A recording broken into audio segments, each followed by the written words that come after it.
Welcome into the weekend wrap-up with Trevor Junt. I'm Trevor Junt. This is Maguire Sherman. Today we're going to have three guests on. Maguire Sherman first, Sam Taylor, and Brenden Jin. We're going to be discussing all the NFL games that happened this weekend with a 2-minute timer. With that being said, let's get started.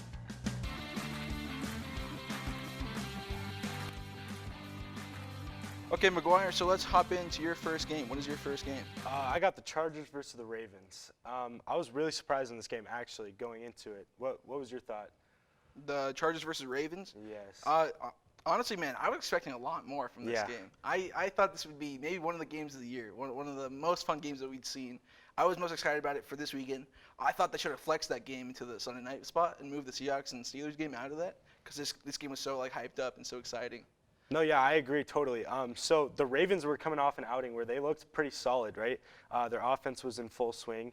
And the Chargers also came off an outing where they looked really solid as well. I mean, their offense all season has looked really good, and their defenses looked promising enough for 4-1, you know? Yeah. So going into the game, I was expecting, a battle, kind of like that Rams-Chiefs game we saw a couple of years ago, where everyone was talking game of the year, kind of along those lines. And I was expecting a lot of back and forth, but we just did not see that. There was solid performance by both quarterbacks. Justin Herbert threw 1 interception, 1 touchdown. Lamar Jackson had 2 interceptions, 1 touchdown. I'd say the quarterback play in that game was not exceptional. Yeah, it was subpar for sure. Yeah, it was subpar. But Lamar Jackson also has his feet too. But his arm was not working that game, and both teams didn't get very many looks. So it was definitely a defensive game for sure. So a note on Lamar too, he recorded his 35th win, so that passed Dan Marino for being the most wins by a quarterback before turning 25. And then the point of Justin Herbert, I heard this stat the other day. So Justin Herbert was pressured on 33 of 42 dropbacks. That's a lot, dude. I've never heard of pressures being that high in a game before. Yeah, I actually haven't heard that either. And then they scored 47 against Cleveland last week, and they only put up 6 this week. So I didn't really understand that. Yeah, it was definitely off. Some was off.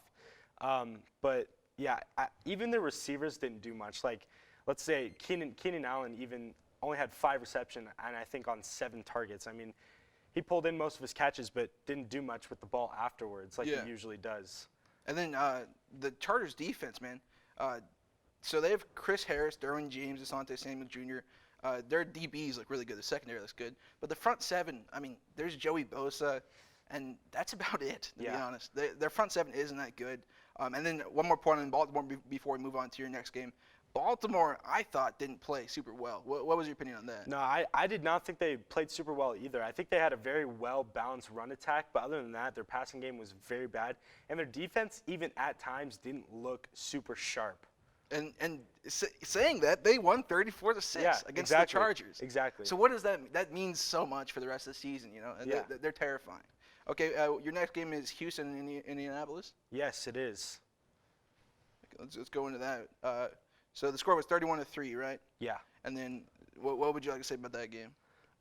Very underwhelming. I mean, we expect that going into it, right? I mean, you see Houston, Tyrod Taylor was kind of carrying whatever they had. And I'm not much of it, but whatever they had, Tyrod Taylor was kind of carrying that. And then Davis Mills comes in, and they're not running the ball super efficiently. I mean, you have Mark Ingram with, how much was it? 73 yards. 73 yards, yeah.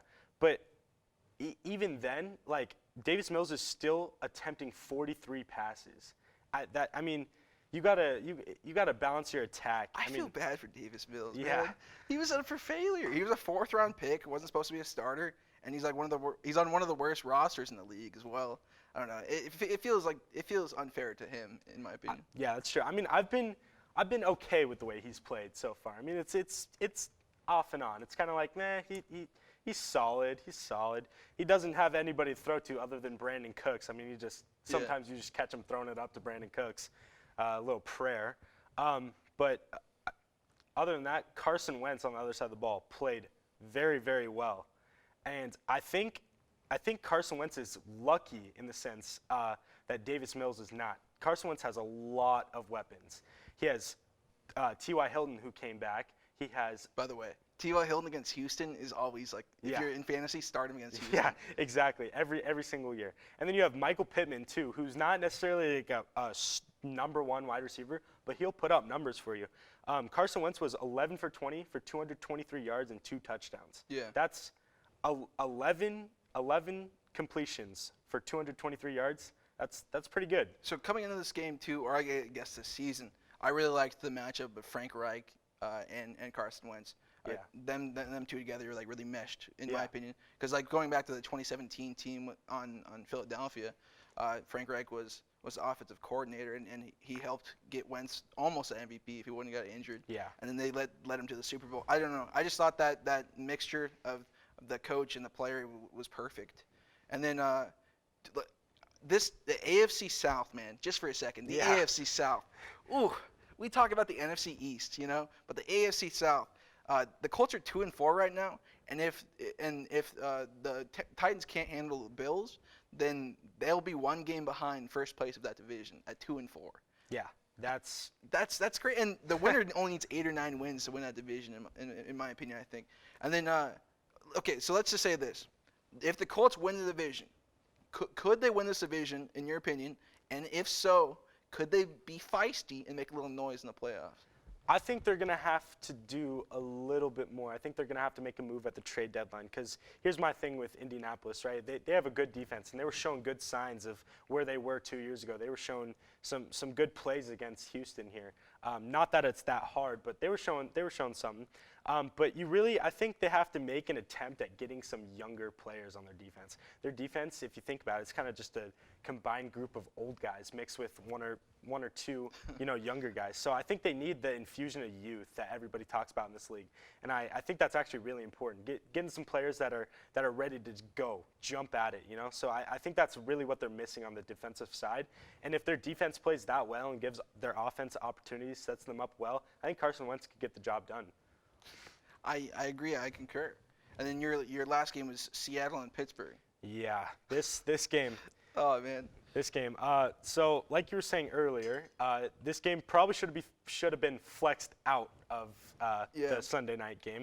It was very underwhelming. It was really slow to start. The game was really, really slow. I mean, the Steelers kind of scored a little bit fast, but other than that, the game went pretty slow. Geno Smith played. Russell Wilson's out. And Geno Smith didn't do terrible. He didn't throw any interceptions. He went 23 for 32 on 209 yards. So, I mean, subpar, I'd say, And then you had Ben Roethlisberger on the other side, 29 for 40 for 229 yards, 1 touchdown, no interceptions. He played pretty well too. Here's the thing. I don't think either team deserved to win that game. They both. Oh man. It was not. No, none of them played like spectacular. Yeah. No, I don't think any team played like they wanted it. Like there was no moment in the game except for the last play where T.J. Watt stripped Geno Smith in OT, where I was like, dang, like someone wants to win this game, and that's why I feel like it dragged on so long, why it felt so long. There's no big plays or anything like that. On the upside, Alex Collins for Seattle, and he played phenomenally. He's stepping up for Chris Carson. And with Seattle backfield, they have a couple young backs that people would say, oh, they might turn to them in DJ Dallas and Travis Homer. But they went to the vet, Alex Collins, 20 carries, 101 yards, and a touchdown. I mean, those are solid numbers for a vet. And I'll say this on the Seattle defense. So, like, people were saying the Seattle defense will be a record-breaking bad defense, They actually stepped up in this game. I think they went 5 for 14 on third down conversions. But to be fair, it is Pittsburgh. And, I mean, Ben Roethlisberger isn't anything special. He should be done. He should have retired a year ago, in my opinion. And then the Najee Harris played decent, 24 carries, 81 yards, 6 receptions, 46 yards, and a touchdown. He does everything. Yeah. But in your opinion, what do you think Seattle should do to, I don't know, the coaching staff or the front office? And should they tear down? Should they keep trying to build around Russell Wilson? What do you think? Personally, I have some choice words that I wouldn't be allowed to share on this stage for this coaching staff and this managing of this team. we have loyalty to really bad players, and I feel like Seattle has built this kind of thing where it's like, oh, we're loyal to all of our players, but it's a business. Yeah. It's really a business. You need to run it like a business. If someone is not performing or not setting your team up to win, you need to cut ties and let them go.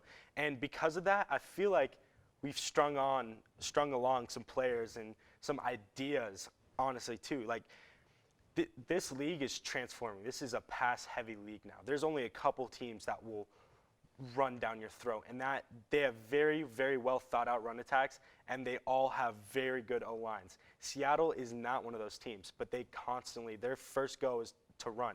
When you have Russell Wilson, Tyler Lockett, Penny Hart, DK Metcalf, those are solid wide receivers. They could all start on other teams. So I don't understand why you're not passing the ball more, why your first go is not to pass the ball. And I feel like that's Pete Carroll. And honestly, it sucks to say, but Pete Carroll is kind of bringing down the organization right now. He's archaic. Yeah. So I thought Shane Waldron, the new offensive coordinator for Seattle, I thought he was supposed to be an offensive genius. You know, Yeah. Coming out of L.A., behind Sean McVay, everybody's worked out. Yeah. But it looks like the same Seahawks offense of Yeah, old. exactly. And I think totally it's right. more of Russell Wilson's offense than Yeah. it is anything else. I think it's Russell Wilson saying, hey, I kind of want control, and Pete Carroll saying, you can have control as long as we run the ball 75% of the time. You know, so it's like, it's kind of the situation's toxic, I feel like, and something needs to happen. I'm not sure what. Maybe we just need to cut our losses and plummet the rest of the season, so we finally figure it out and realize that something's not right. This is not a Super Bowl team at all. The issue with that is the Jets have our first-round pick, the Seahawks' first-round pick. And sorry, I didn't mean to say that ours. It's they. My bad. So if you're Jody Allen, that's the Seahawks owner right now. What are your what kind of head coaches are you looking at right now? You said quarterback heavy, right? Yeah, I mean, Let's say your dream hire. Who is your dream hire for the Seahawks as their? I don't have a dream hire right now because honestly, at the end of the year, I think we should try to trade Russell Wilson in a certain scenario. That's quite a take. Yeah, buddy. get that on a soundbite, huh? But Russell Wilson, he might need to go. He's getting old. His contract's getting heavier and heavier and heavier as he goes. And I think the Seahawks need to restart.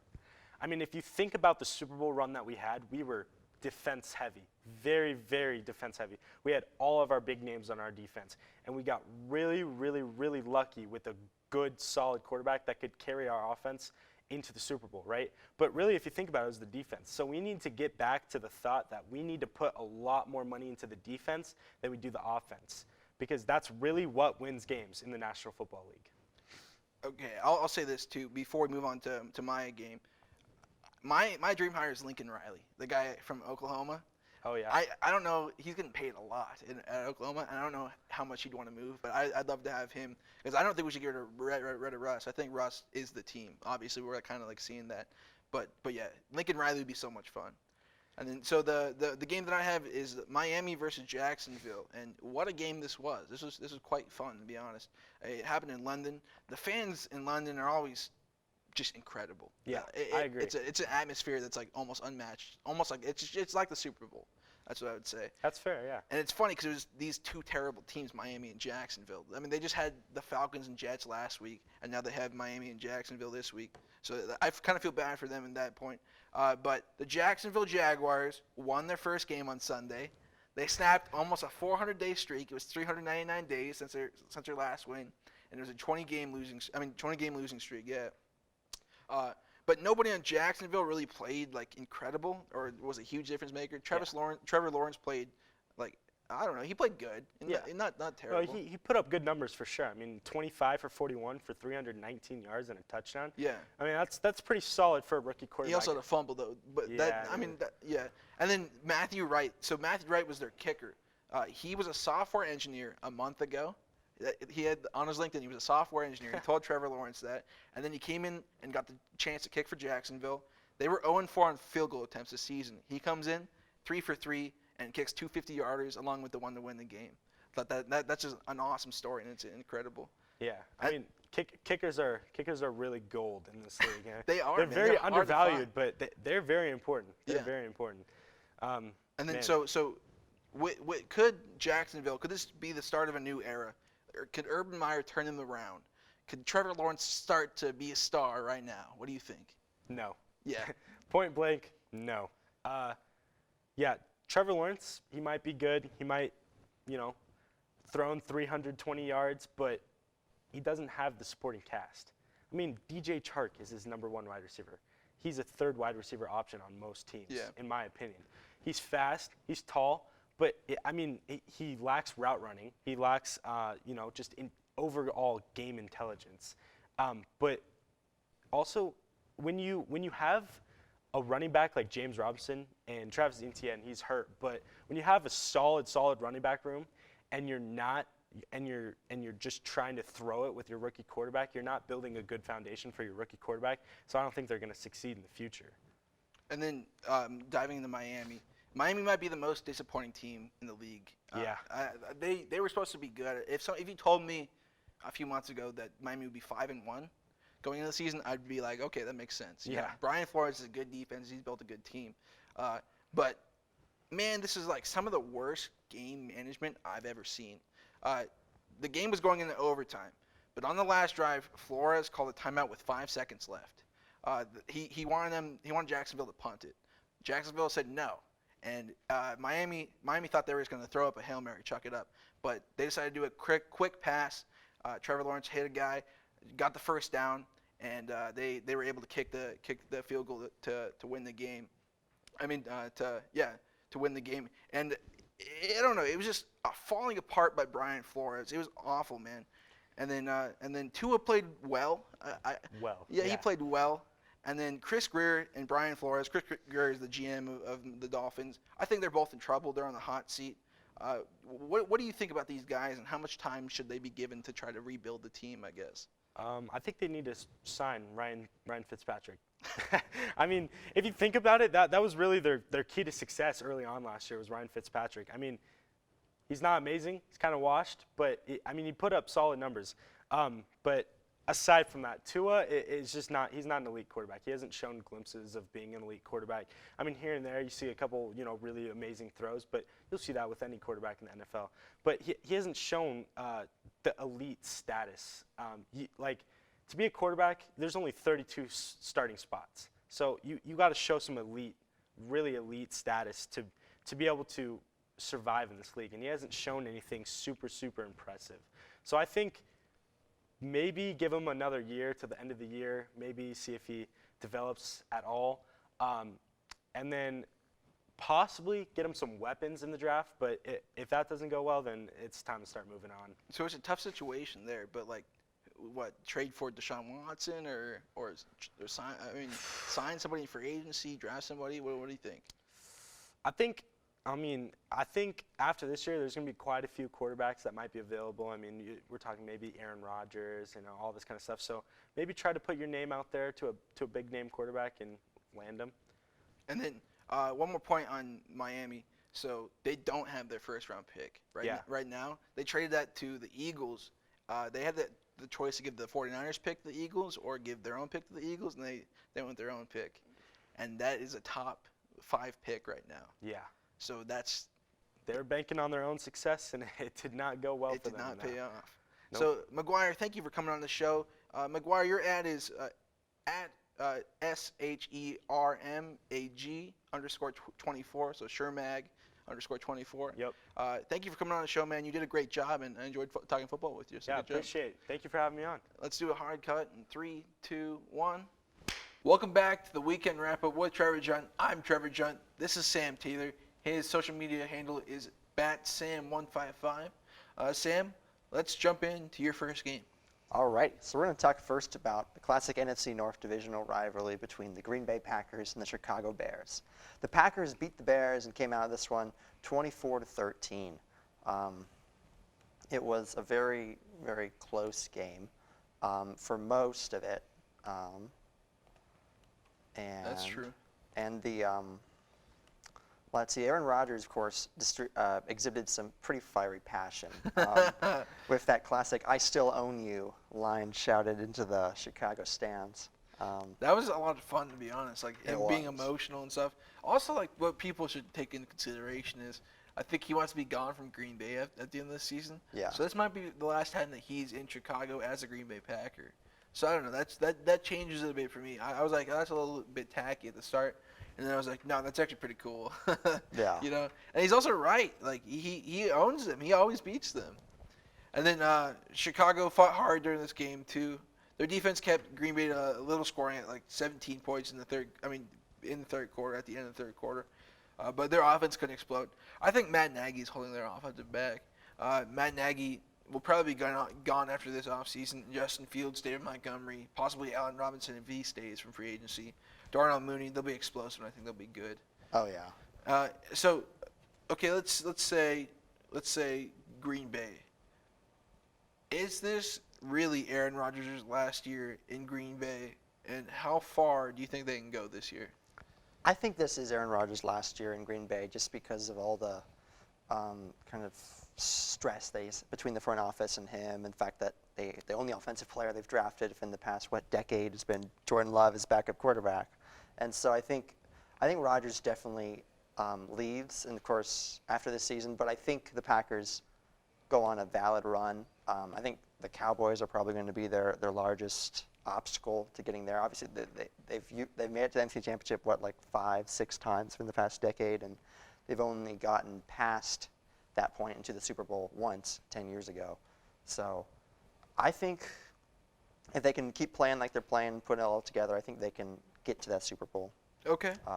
And I should say I said 24-13. It actually was 24-14. So I'll give the Bears a little bit more credit for getting that extra point. Yeah. And then, okay, let's say Aaron Rodgers moves on. Is there a specific team you think he should go to or will go to?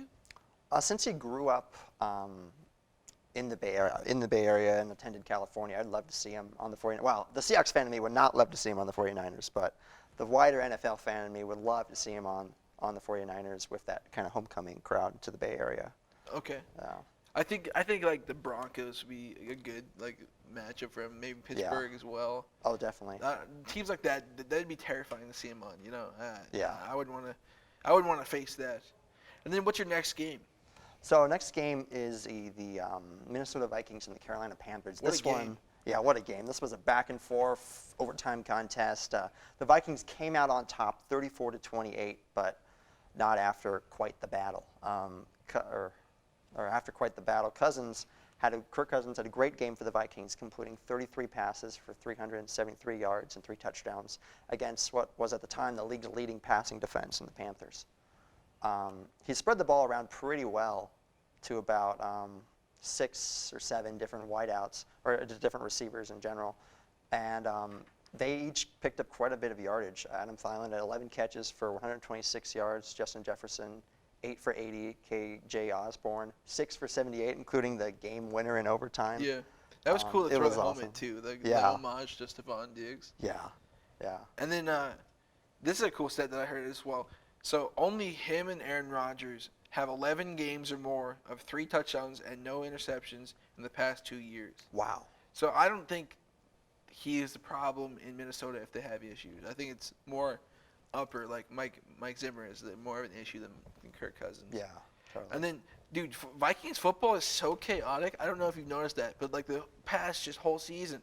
So this is what their games have been. They've been very close wins or very close losses.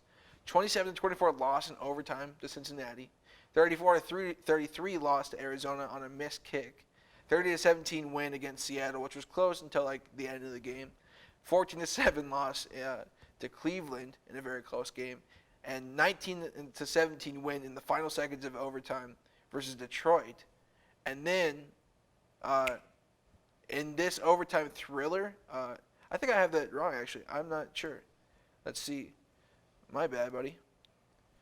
Vikings. Yeah, I think it was 19-17. And then in this game it was the overtime thriller, 34-28 over Carolina. Sorry about that. And then Carolina. Let's go into Carolina. Sam Darnold is not the guy. You know? Yeah. I never thought he was. I thought the media was way overhyping Sam Darnold, calling him the new savior of the Panthers, but he's not. He's not the media darling that they said they were. And then, obviously, they're missing Christian McCaffrey. They haven't managed his injuries well. Over the past 2 years, he's played 6 out of their 22 games. So that's not what you want on your best playmaker. They're 0-3 in the past 3 weeks.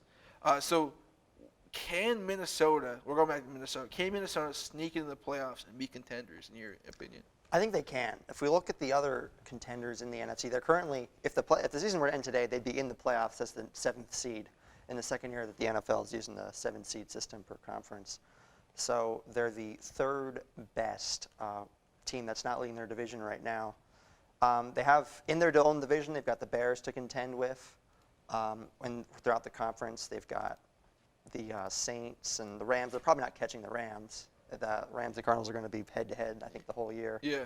But the Vikings probably have a decent chance, and we'd love to see the Seahawks catch up, but it's not looking too good right now. But we will keep the faith. But as for the Vikings, I think they're in a good spot now. If they can just keep cruising and winning games like this, they'll be in a good spot. I think season's end. going back to that score, I just want to correct myself. It was 19-17. We had it right. Awesome. And then one more thing before we jump into your next game. What's your opinion on Carolina? Like the Sam Darnold situation, Matt Rule, the head coach.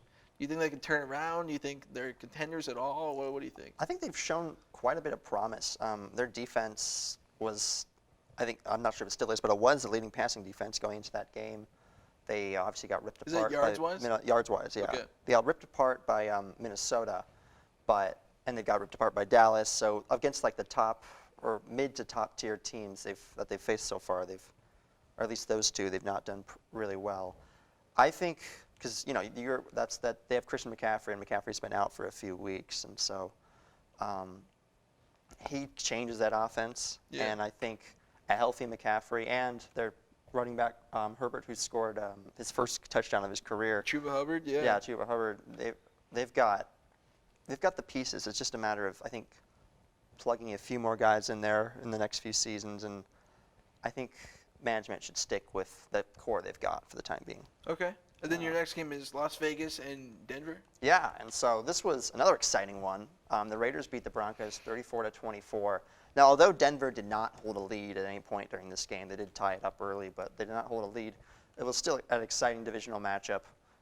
Both teams scored on the opening drive. This was the first time since December of 2019 that Denver had scored on the opening drive. Wow. And Las Vegas had a very balanced attack right out the gate with 9 runs and 9 passes to start the game. Carr was pretty good. I mean, both Carr and Bridgewater were great yards-wise with around over 335 apiece, 341 for Carr and a similar like 330-something for Bridgewater. 334, yeah. Yeah, 334. But obviously Carr got his yardage on 18 completions on just 27 attempts, and Bridgewater had 35 completions just to get 334. So Bridgewater had to throw the ball a lot. And yeah, that's way too many attempts for a Teddy Bridgewater offense, in my opinion. It is. Yeah. And then one thing that we do have to note in this game, Las Vegas obviously coming off the John Gruden resignation, controversy and stuff. Their interim head coach, special teams coach Rich Bisaccia, has never coached before. He's never been a head coach before at any level. Steps up and then they win this game. I think that was cool. Not only did Derek Carr play well, but the Las Vegas defense played incredible. Oh yeah. 5 sacks, 17 quarterback hits. Three interceptions. Max Crosby, he had 3 sacks himself, 6 total tackles, and a pass defended. And then Teddy Bridgewater, like we said, that's too many attempts, man. He's a high percentage, low pass offense quarterback. But yeah, the 49 times is way too many. And then the Broncos are similar to Carolina, which we just talked about. They're 0-3 in their past 3 games. Denver has not been a good team this entire season. Yeah. And then Denver's defense looks bad. They can't really rush the passer. Even with Von Miller, they aren't getting much pass rush. Their secondary is very good, but it's very banged up, and they aren't performing. So let's say, is it surprising to you that Denver is falling apart, or just isn't that good? I mean, given what we've seen the past few seasons, it seems pretty on par for where they are. Obviously, they were just dominant for Super Bowl 50 6 years ago and 5 years ago, and that was amazing. But it's similar to the Seahawks, and they've lost a few pieces and they haven't been quite able to replicate that success over the long term. And then can the Raiders fight through the controversy and make the playoffs? I think they can, especially with Kansas City having some bumps in the road early on. If Las Vegas can just keep winning, obviously keep beating their divisional opponents, the Chargers are going to be a tough contest and all that. But I think the Raiders up themselves in a good position, players-wise, and I think the coaching staff that they have retained post-Gruden will be able to show the leadership to kind of rally the troops and get them over the hump.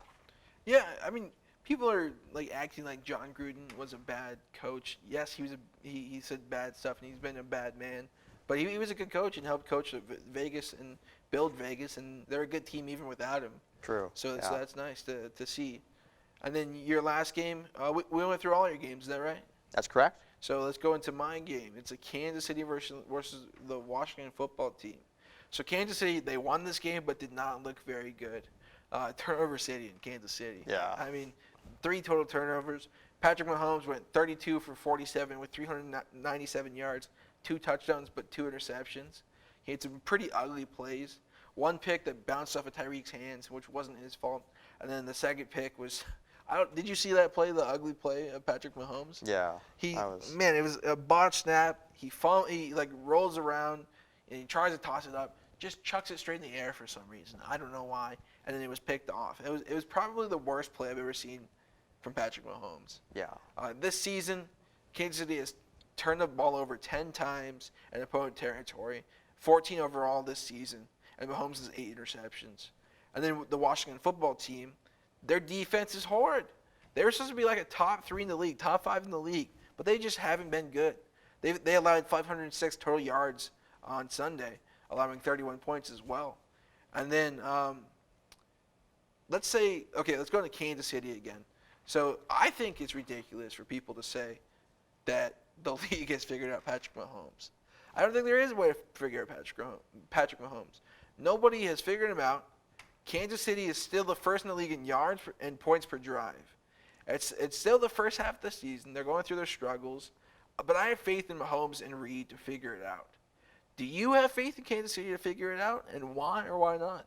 Yeah, I think I have faith in Kansas City to figure it out because obviously they've got Travis Kelce and Tyreek Hill as 2 top targets that they can trust. I think they both got close to 10 receptions, like 8 or 9 receptions on Sunday from Mahomes. And I've heard a take earlier in the week that Mahomes just early in his career had a lot of positive turnover luck. So he threw a lot of passes that could have been picked off but weren't. And now we're seeing kind of that, like similar to baseball where you hit the ball towards the defender but they don't make the play, or like that Babbage stat. So there's some saying that Mahomes has that problem as well.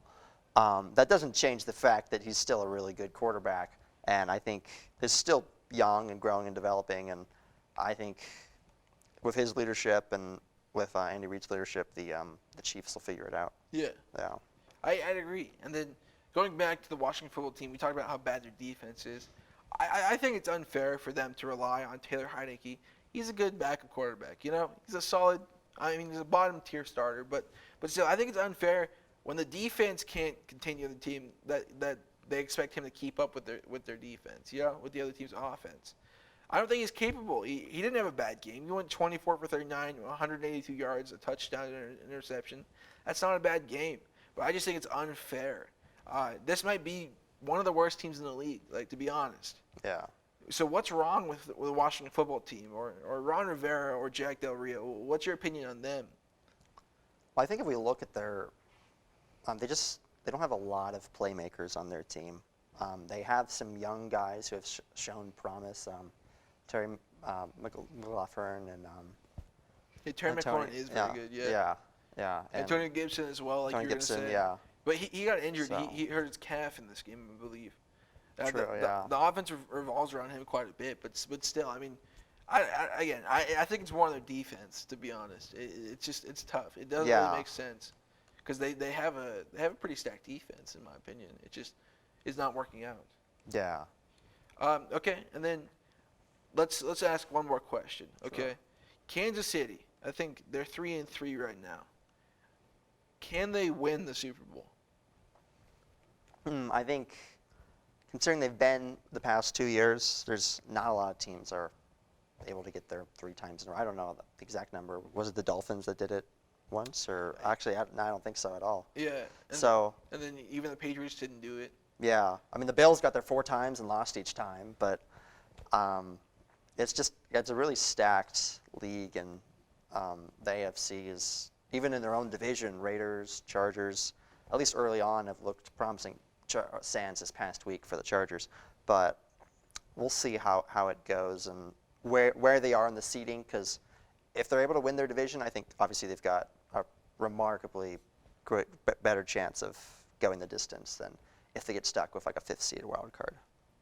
Okay. Well, thank you, Sam, for coming on the show. It's fun talking football with you. Yeah. You did a great job. Let's do a hard cut. Oh, I'm sorry. Let's follow him on social media. It's at BatSam155. Find some good content on there. Let's join me. Let's do a hard cut in 3, 2, 1. Welcome back into the weekend wrap-up with Trevor Junt. I'm Trevor Junt. This is Brenden Jin. His social media handle is BrendanJ14. Go follow him there for some good content. Sounds So, Brenden, let's hop into your first game. Of course, yeah. So up first is Cincinnati versus Detroit. The final score was 34-11, the Bengals. The Bengals absolutely rolled in this one. The Bengals defense put on a clinic, 3/4 of a shutout. Detroit scored garbage time points at the end, so it doesn't really count in my opinion. The Lions' first points came with only 8 minutes left in the game. Joe Burrow had 271 passing yards, 3 touchdowns, and 1 interception. And Jared Goff had 202 passing yards with 1 interception. Yeah, and Joe Burrow looks very good. You know, and Joe Burrow, this is a cool stat too. He is now the second quarterback after Dan Marino as the only quarterbacks in their first or second season to throw for multiple TDs in each of their first 6 games. Wow. So that's just a cool stat. Yeah. And then more on the Bengals. Jamar Chase, man. Yeah. I love that kid so much. Really, everyone was talking a bunch of trash about him in preseason because Yeah. his drop problem, but it seems like he overcame it. I have right here 4 catches for 97 yards, and I mean, the LSU connection's still going. So Yeah. it's good to see. And then you saw that block, right? Oh, yeah, such effort play. It was, was it Joe Mixon that broke away, I Yeah. believe? Jamar Chase comes out of nowhere and just blocks the only guy and prevents. It was awesome. Yeah, so. And then Jamar Chase is also he has a total of 553 yards through 6 games, which is the second most by any rookie in the Super Bowl era. Wow. I think the first one was Randy Moss in '98. Oh, wow. So Very yeah, nice. he is on pace to break rookie records. And then even the Cincinnati defense played well in this game. Oh, yeah, definitely. That's what I said. 3/4 of a shutout is insane, especially in the NFL. Yeah. That's really hard to come by, so yeah. And what's interesting too is the way that they built their defense is a lot through free agency. So they picked up Trey Hendrickson from New Orleans. They picked up the cornerback Mike Hilton from Pittsburgh, Eli Apple from Carolina, and Ricardo Allen from Atlanta. They're all starters, and they're all playing very well. Yeah, it's good to see, especially all of them, like you said, coming in this year and being able to mesh like that is just amazing. It's really good to see. And then I feel bad for Detroit fans, man. Yeah, that's tough. Yeah. 0-6. The last time they went 0-6, they went 0-16. Yeah, and what's terrible is they had games that were feasible to win for them. Like True. they blew it last week. Was it Minnesota? They had a lead all the way up until the 4th quarter, and then they just came back and just snatched it from them. So I think I heard this stat too. They have never played a snap on offense this season when they've been leading. They've only been losing on Wow. offense. Yeah, that's horrible. I feel really bad for the Detroit fans. So, okay, what do you think the future looks like in Cincinnati? Can they fight to make the playoffs this year? And what do you see coming within like the next 5 to 7 years? Okay, so I see a bright future as long as Joe Burrow can stay consistent. Their offense is looking like it's being productive. Joe Mixon is actually putting up good, consistent numbers, which is really good to see. Because what's a young quarterback's best friend? Running game. Yeah. So it's amazing to have that.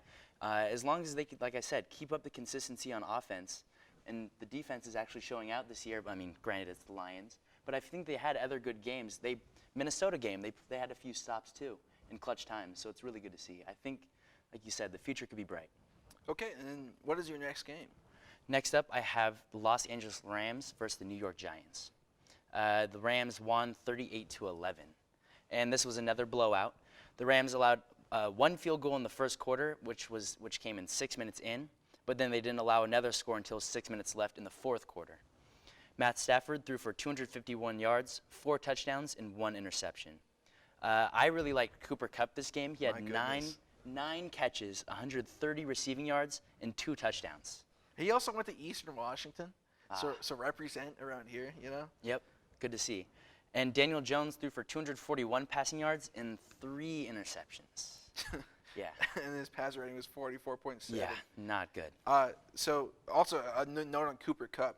Cooper Kupp is the first Ram since Isaac Bruce in 2000 to have 3 games with multiple receiving touchdowns in an entire season, and he's done this within 6 weeks. Yeah, that's something. And then in the last 35 years, the list of players with 600-plus receiving yards and 7 touchdowns through Week 6 are him, and again, going back to Randy Moss. Randy Moss in 2007. Wow.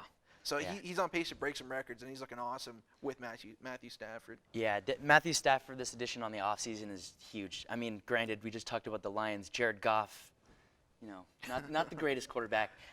He's 0-13 without Sean McVay. Yeah, that's very tough. Matthew Stafford's obviously a huge upgrade. I'm really happy to see him do good.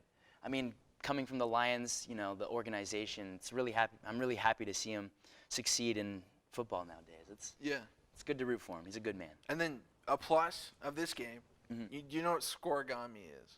I don't. Scoregami is unique scores in NFL history. Oh, okay. So like if it's like I don't know, just random scores. So this was the 1,067th unique score in NFL history at 38-11. Yeah, I mean. So that's exciting. Yeah. I mean, I don't know. That's a fun I mean, stat. we'll take that. There you go. There's something exciting about the game. Poor Giants fans. That's the only thing that's coming out of it. True. So the Rams can win the Super Bowl in your opinion. Oh, yeah. And then what about Daniel Jones? Do you think the Giants should move on from Daniel Jones? I mean, it's been only a few years. He shows potential. He has good throws, and he didn't have the greatest decision making this game, but he's had good decisions in the past. I just feel like the turnover issue is a problem. Last year he had some of the most fumbles in the league, and the interceptions this year have not been very good. They've been right to the defenders. But I think there's still promise, but you can't bet the future on him yet. Okay. I still feel like you have to have a solid backup, maybe draft, not like a first-rounder quarterback, but definitely some help. I think that they could move on in the next few years if he consistently plays this way. Okay. And then your next game is the Dallas versus New England? Yes, Dallas versus New England. This was a fun game to watch. So Dak threw for 445 yards, 3 touchdowns, but he had a turnover problem, which was 1 interception and a fumble. And then Mac Jones looked extremely promising, in my opinion. 229 yards, 2 touchdowns, and 1 interception. And I feel like I repeat myself every week on this show. I'm always like, oh, the Dallas offense looks so good. It looks so good. Well, I mean, it just continues to be looking good. Yeah, I mean, it's very promising. The only thing I will say is Dallas shot themselves in the foot a lot this week. A ton of penalties, a goal line turnover. That fumble, So was I feel like if they can minimize mistakes, Dallas could go very far.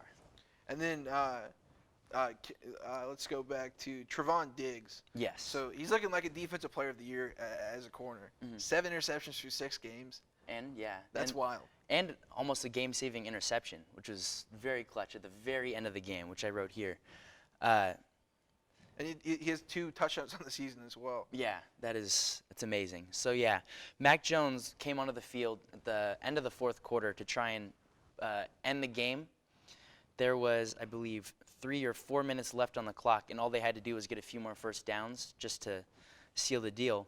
But Mac Jones throws a pick 6 to Trevon Diggs, like you said. But Mac, I was really happy for him. He showed resilience and came back. And on the first play, who did he target? Trevon Diggs.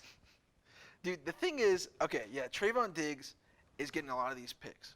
But he's also allowing a lot of completions and a lot of yards. He has given up the most yards, actually, for the NFL season so far through Week 7. So people are wondering, why are you throwing to Trevon Diggs? That's the reason. He's allowing stuff to happen. Yeah. And that was a touchdown. It was a 75-yard touchdown to Kendrick Bourne, and that was Kendrick's only catch on the day. Yeah. Jeez, man. And then you said Dallas are Super Bowl contenders in your eyes. I do believe that. So going back to Dak Prescott, too, this is the most passing yards allowed by a Bill Belichick Patriots team. So that's pretty wild. And then can Bill Belichick do anything to help bring New England to the playoffs? Is his run almost done as a head coach? That's hard to say. I don't think you could ever fire Bill Belichick. I mean, he had Cam Newton last year, and they still managed to not have a terrible losing season, but they still salvaged something. And with Mac Jones, I believe he shows a lot of promise, and I think the Patriots in the next few years can come back and be contenders as long as Mac Jones continues to finish out the season consistently. like I said, going back to Daniel Jones, make good decisions. And I think that Matt could truly be a good quarterback in this league. I mean, he showed it in this game. Like I said, resiliency. And the only interception he had was that one against Trayvon Diggs. So I feel like Matt can lead them later on in the next few years. And Belichick could definitely be a big part of it. Okay. And then that was the end of your games, is that right? Yes. So let's hop into my game, Arizona versus Cleveland. Mhm. So Arizona, this game was not what I expected either. These two games, the Chargers and the Ravens, again, was a blowout, and now this Cardinals and Browns was a blowout game. Yeah. This game looked way too easy for Arizona. They didn't have Cliff Kingsbury because he had COVID-19. Yes. And then the wide receiver coach Spencer Whipple called the plays, and then Colt McCoy helped out, and they scored 37. You know, and then Kyler looked incredible, 20 for 30, 229 yards and 4 touchdowns. DeAndre Hopkins bullied people. Yeah. I don't know if you saw He that does one week to week. touchdown. Yeah, that's true. True. He's an animal. And then Cleveland, besides that Hail Mary at the end of the half, they would only score 7. So this is a really embarrassing game. They scored, I think, 42 last week. Yeah. So coming off of that and scoring 14 is just not good. No Nick Chubb. Kareem Hunt had an injury. It looks like Achilles, but people are saying calf. I don't know. There's mixed messages there. And then Baker also went down with an injury. OBJ went down with injury. He came back in the game, but he got injured. Baker, he has that partially torn labrum in his left shoulder, and he got sacked pretty hard by J.J. Watt. And after the game, he said that it just did not feel. This is like the clean way of saying it. It felt like crap to him. That's what he said. And I don't know. I feel bad for him. Yeah. Okay, so Cleveland has a quick turnaround to play Denver on Thursday Night Football. Do you think they can beat them as an injury-depleted team? And are they still Super Bowl contenders in your eyes? Honestly, it depends. Well, Kareem Hunt is on IR, and I'm not sure what Nick Chubb's return looks like. But if Baker can find a way to stay healthy for the rest of the season, I believe they can be contenders. They have good weapons around. But looking on to just this week, Denver, like you said, I think they could definitely pull it off. Denver has looked semi-stagnant after the first 3 games. Yeah, they're 0-3 in their past 3 games. Yeah, exactly. So that's why, and plus the only 3 wins they had were, what was it, Jets. I remember it was Jets, Giants. Yeah, it was 3 teams that were 0-3 combined. Or 0-9 combined. So I definitely think that the Browns have a possibility to have a comeback week this week. But like I said, injuries and longevity for the rest of the season will be tough. And then this Cleveland defense was supposed to be a top 10 defense, one of the best in the league, but it doesn't look great. Obviously, allowing 84 points in the past 2 weeks combined. Yeah. But they have a stacked defense. They just aren't performing at a level. They have Denzel Ward, Myles Garrett, Jeremiah Owusu-Koramoah, Mora, Jadeveon Clowney. You know, it looks stacked. And I do want to give a quick shout out to Jeremiah Owusu-Koramoah because he looks amazing, man.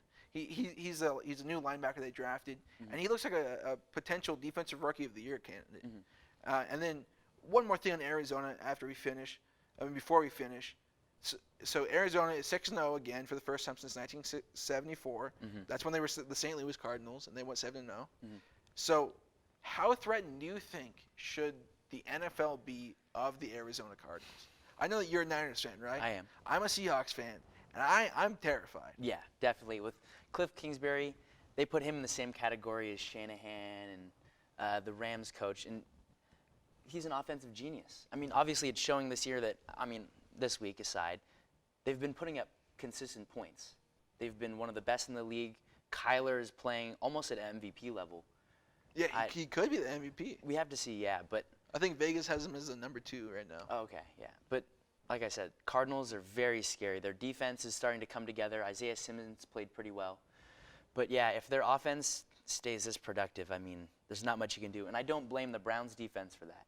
The Browns played the Chargers last week. Justin Herbert played insane, out of his mind. And this week, you can't do much to stop Kyler Murray in that offense. So I definitely see Arizona as a future threat for the next few years, at least. Yeah, it's pretty terrifying. And then, okay, let's do one more thing.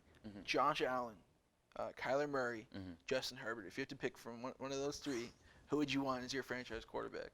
Oh, I love Josh Allen. I've been a Josh Allen supporter since day one. Kyler, that man's unstoppable. His running outside the pocket. Yeah. You just can't sack the man. Herbert, That man's been on fire last year. I'd have to go Josh Allen. Okay. Josh Allen, I mean, he brings the type of outside of the pocket ability as Kyler Murray. Josh Allen has shown that he's been able to improve on his accuracy from his second to third year. Josh Allen is scary. Well, thank you. I think we'll end the show on that note. Again, this is Brenden Jin. His ad is at BrendenJ14. Go follow him for some good content, some nice pictures of him. I know you have a podcast going up. I do. Starting that pretty soon. No Gain Sports. What's the name of that podcast? No Gain Sports? Yeah. Awesome. Yeah. Thank you, Brenden, for coming on the show. Thank you, man. You did a I good appreciate it. job. That was the end of the weekend wrap-up with Trevor Junt. Thank you for coming in, and we'll see you next week.